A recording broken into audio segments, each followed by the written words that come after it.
Good morning everyone. स्वागत है आप लोगों का कक्षा 7 के गणित की कक्षा में। आज हम लोग देखेंगे रेखीय समीकरण। रेखीय समीकरण के पहले आप लोगों को, अगर मैं कक्षा 6 से शुरुआत करता हूं तो वहां पे आप लोगों को चर, अचर, बीजीय व्यंजक, समीकरण, सरल समीका, इसके बारे में जानकारी प्राप्त है।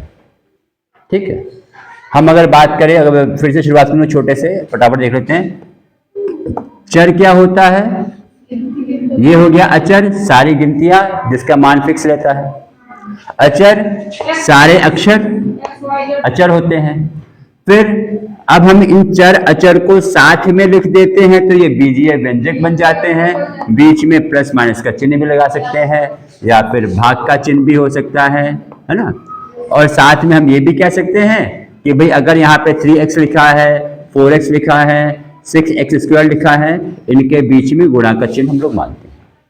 ठीक, इसके बाद इसके पहले हम ये भी देख चुके हैं कि समीकरण और सरल समीका में क्या अंतर होता है।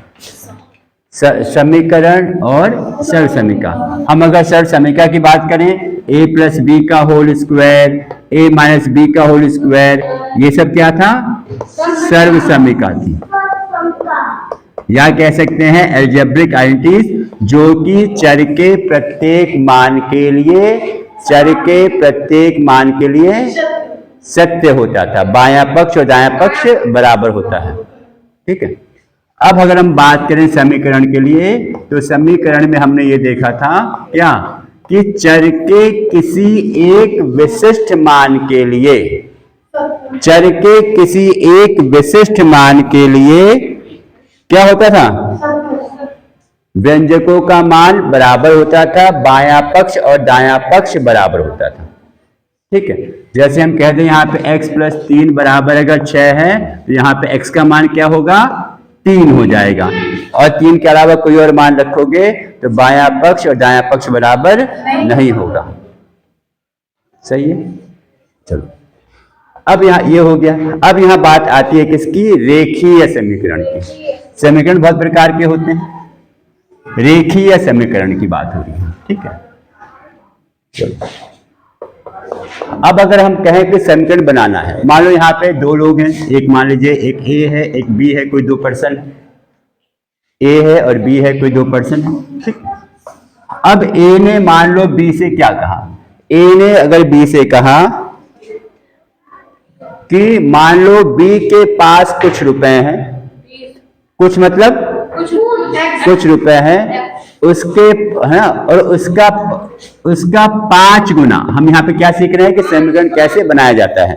ठीक है, उसके बी के पास कुछ रुपए हैं, ए ने बी से कहा कि तुम्हारे पास कुछ रुपए हैं, उसके 5 गुने से 10 अधिक तुम्हारे पास हैं, तो तुम्हारे पास कितने रुपए हैं? 5। तो बी ने बताया कि भाई मेरे पास 60 रुपए हैं। बी ने कहा मेरे पास 60 रुपए हैं। ए ने क्या कहा था? तुम्हारे पास कुछ रुपए के 5 गुने से 10 रुपए अधिक हैं, तो तुम्हारे पास फिलहाल वो कितने रुपए हैं? 60 रुपए हैं। तो ये किसके बराबर हो जाएगी? ये हो जाएगी 60 के बराबर। कक्षा 6 में जब आपका बीजगणित शुरू हुआ था, वहां पर भी हम लोगों ने कुछ छोटे छोटे एक्सप्रेशन या व्यंजक बनाना सीखा था, अगर आपको ध्यान हो तो। जैसे हम कहते हैं, अगर अभी आपकी आयु x वर्ष है तो 10 साल बाद कितनी आयु हो जाएगी? Very good. यानी अभी अगर आपकी आयु 10 वर्ष है तो 10 साल बाद 10 गुणा 10 हो जाएगी, 100 साल के हो जाओगे। फिर यस, 10 प्लस x हो गया ना यहाँ पे, तो ये हो गया व्यंजक। ये था ना अभी। यानी अगर मान लो अभी आप y कक्षा में हो तो 2 साल बाद कौन सी कक्षा में पहुंच जाओगे? अभी आप y कक्षा में पढ़ रहे हो, कक्षा y में, तो 2 साल बाद कौन सी कक्षा में पहुंच जाओगे? y+2। ये छोटे सीखे थे। अब इसी पर आधारित जो आपके पास रेखीय समीकरण है, कक्षा 7 में इसका लेवल थोड़ा बढ़ जाएगा। कक्षा लेवल में 7 में इसका थोड़ा बढ़ जाएगा। अब ये तो सबको समझ में आ गया है। क्या समझ में आ गया है? कि समीकरण एक ऐसा प्रतिबंध है कि उसमें चर का एक ही मान के लिए बायां पक्ष और दायां पक्ष बराबर होगा समीकरण पे। ठीक है, ये चर के पे ऐसा प्रतिबंध है कि वो किसी चर के स्पेसिफिक मान के लिए, विशिष्ट मान के लिए बायां पक्ष और दायां पक्ष बराबर होगा। अब यहां पे हम लोग क्या सीखेंगे कि रेखीय समीकरण में को हल करना, रेखीय समीकरण को हल करना। अब इसको हल करने के भी कई तरीके हैं। यहां पे हम पहला केस क्या ले रहे हैं, जब क्या कह सकते हैं, एक पक्ष में क्या हो, व्यंजक हो, और दूसरे पक्ष में क्या हो, अचर हो, संख्या हो। एक पक्ष में हो, दूसरे पक्ष में अचर हो, या कह सकते हैं संख्या हो, या कह सकते हैं अचर हो। बात एक ही है, ठीक है, बात एक ही। जैसे अभी मैंने यहाँ पे एग्जांपल लिया था, मान लो x+6, ये क्या है, व्यंजक, बायां पक्ष, बायां पक्ष यहाँ पे क्या है, व्यंजक है। व्यंजक बताया था इसमें चर भी हो सकते हैं, अचर भी हो सकते हैं, और वो प्लस या माइनस चिन्ह के साथ होते हैं। ये मान लो 11 के बराबर, x+6 बराबर 11 है। ये हमने एक उदाहरण लिया हुआ है, कृपया करके ध्यान दीजिए।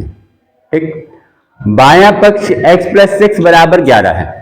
बहुत ध्यान देने वाली बात यह है कि जो भी आप बदलाव या चेंज एक पक्ष के साथ करोगे वही दूसरे पक्ष के साथ भी करना है। सही है, जैसे हम कहते हैं हमें किसका मान निकालना है, x का। ये क्या है, समीकरण है। जब ये समीकरण है तो ये कंफर्म हो गया कि x के किसी एक मान के लिए ही बायां पक्ष दायां पक्ष बराबर होगा। x+6 बराबर ये है 11, कोई चेंज नहीं किया हमने यहाँ पे। अब इसको x का मान निकालने के लिए 6 को हटाना है। 6 किस चिन्ह के साथ है, प्लस के साथ। तो 6 को हटाने के लिए क्या करेंगे, 6 घटा देंगे।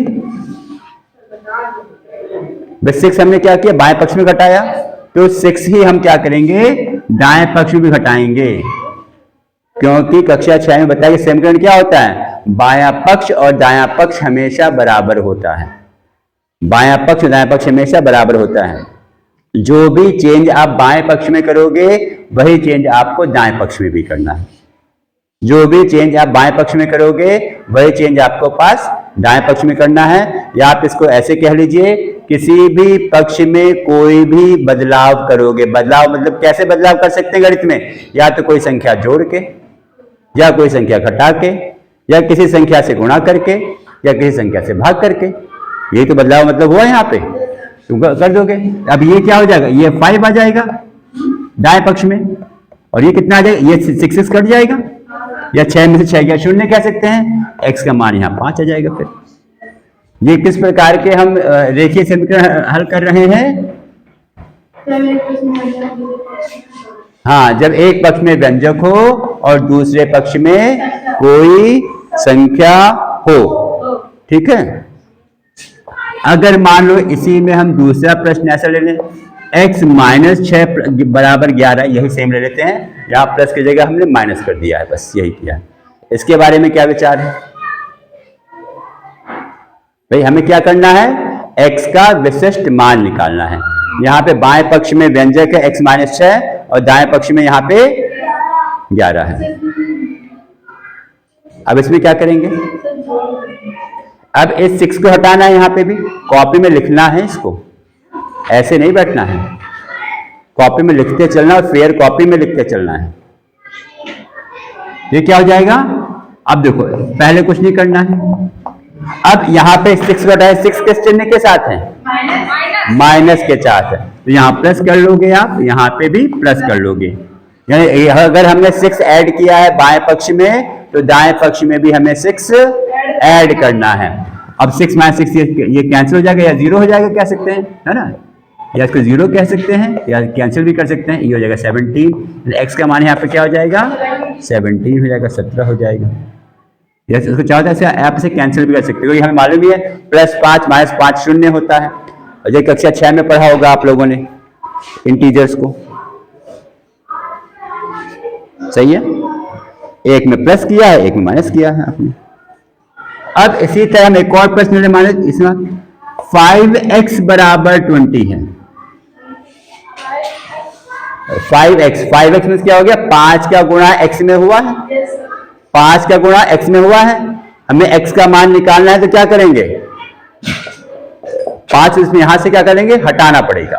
5 यहां से रिमूव करना पड़ेगा। कैसे हटाएंगे इसको, जब 5 यहां पे गुणा हो रहा है तो बाएं भाग में, बाएं पक्ष में 5 से भाग कर देंगे, तो हमें दाएं पक्ष में भी 5 से भाग करना पड़ेगा, ताकि समीकरण का बायां पक्ष और दायां पक्ष समान रहे।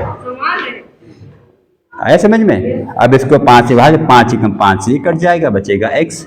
यहाँ पे 5 चौक 20, यहाँ बचेगा x बराबर 4।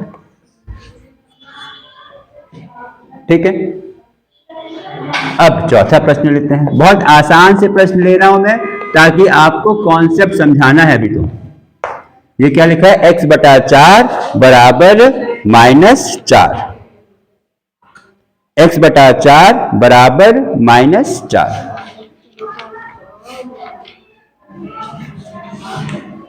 सही है।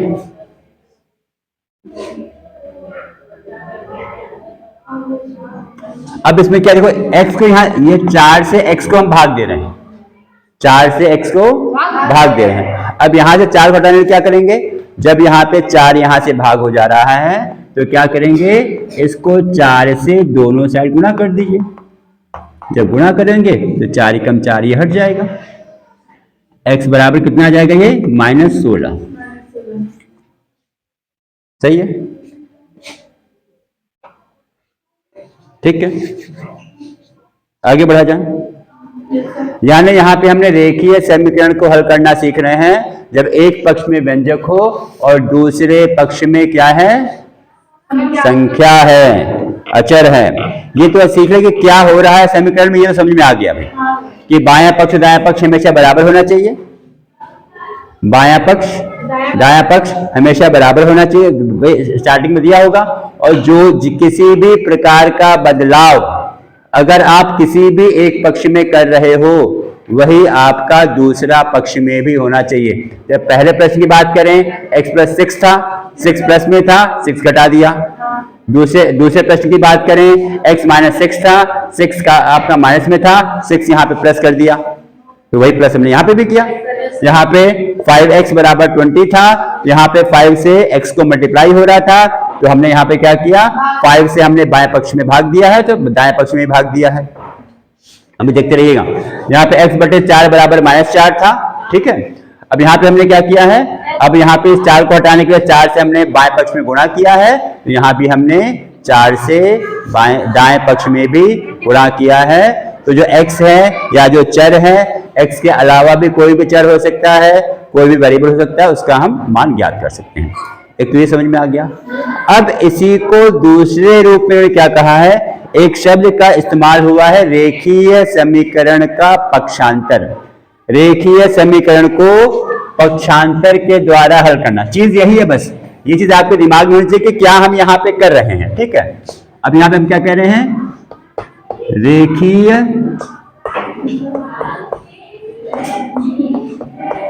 समीकरणों को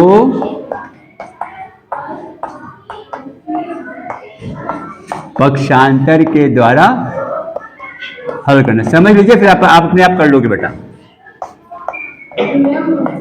देखो, अब इसी प्रश्न की बात करेंगे हम। क्या करें, समझ में आ गया। अब देखो यहाँ पे, आप जब भी किसी को पक्ष, जब हम शब्द इस्तेमाल क्या कर रहे हैं, पक्षांतर, मतलब पक्ष का बदलाव, किसी भी चर का या अचर का, किसी भी संख्या का जब पक्षांतर करेंगे, पक्षांतर मीन्स क्या हो गया, बाएं पक्ष में बाएं पक्ष से दाएं पक्ष में ले जाना या दाएं पक्ष से बाएं पक्ष में ले जाना। आप जब भी किसी चर को या अचर को बाएं पक्ष से दाएं पक्ष में ले जाओगे, या दाएं पक्ष से बाएं पक्ष में ले जाओगे तो उसका चिन्ह बदल जाएगा। चिन्ह बदल जाने का मतलब ये है कि अगर संख्या प्लस चिन्ह के साथ से होगी तो जब पक्षांतर करोगे तो माइनस हो जाएगा, अगर संख्या माइनस चिन्ह के साथ होगी उसका पक्षांतर करोगे तो प्लस हो जाएगा। ठीक है, जैसे यहां देखते हैं। अब इसी को कैसे हल कर सकते हैं, x बराबर 11 माइनस 6। भाई हमने यहाँ पे क्या किया, -6 दोनों साइड नहीं दिखाया हमने, यहाँ पे हमने ये -6 का हमने पक्षांतर कराया तो चिन्ह बदल गया, यहाँ पे x बराबर -5 आ गया, उत्तर वही आ रहा है। देखो अब ऐसे यहाँ पर भी है, देखो यहाँ पर भी देखो वही है। यहाँ पे आप यहाँ पे x किसके चिन्ह के साथ है, माइनस चिन्ह के साथ है बाएं पक्ष में। जब 6 को बाएं पक्ष से दाएं पक्ष में ले जाएंगे तो इसका चिन्ह बदल जाएगा, तो 11 + 6 हो जाएगा, 17 हो जाएगा। ठीक, अब यही सेम प्रश्न यहाँ पर भी है। यहाँ पे बाएं पक्ष में 5 का x से गुणा हो रहा था, जब ये 5 दाएं पक्ष में जाएगा, अगर ये यहाँ पे गुणा हो रहा है तो वहां जाके भाग में हो जाएगा। देखो हम काम वही कर रहे हैं, बस वही है। पहले वाले केस में हमने दोनों पक्ष में दिखाया था, यहाँ पे हमने शब्द इस्तेमाल कर लिया है पक्षांतर। यहाँ पे शब्द हमने पकड़ लिया है पक्षांतर। पक्षांतर मतलब अगर प्लस में है तो वहां जाके माइनस में, अगर माइनस में है तो वहां जाके प्लस में, अगर गुणा में है बाएं पक्ष में तो यहाँ जाके भाग में, और अगर यहाँ भाग में है तो भाग में या 4 भाग, यहाँ पे क्या हो जाएगा, -4 × 4 हो जाएगा -16। यानी हम यहाँ पे क्या कह सकते हैं बेटा, पक्षांतर करते समय किसी भी ऋणात्मक में अगर कोई चीज होगी, कोई भी धनात्मक पद होगा, जब एक पक्ष से दूसरे पक्ष में जाएगा तो उसका चिन्ह हो जाएगा ऋणात्मक, माइनस में। इसी तरह से कोई भी अगर आपके पास पद ऋण चिन्ह के साथ है, पक्षांतर करने पे वो प्लस के साथ आ जाएगा। इसी तरह से कोई अगर पद आपके पास मल्टीप्लिकेशन में है, गुणा चिन्ह के साथ है, फिर दाएं पक्ष में भाग में आ जाएगा। अगर वो भाग करने में है, अगर वो भाग में है तो पक्ष बदलने पे वो गुणा में आ जाएगा। इसी तरह से आप लोग अपने किताब के प्रश्न करिएगा। इसके बाद हम लोग अगले टर्न पे देखेंगे दूसरे टाइप के प्रश्न। ठीक है, दूसरे टाइप के प्रश्न देखेंगे और प्रश्न का अभ्यास करिएगा। फिर हम लोग मिलेंगे अगले वीडियो में। बहुत खुश रहिए, स्वच्छ रहिए, खुश रहिए, स्वस्थ रहिए। धन्यवाद।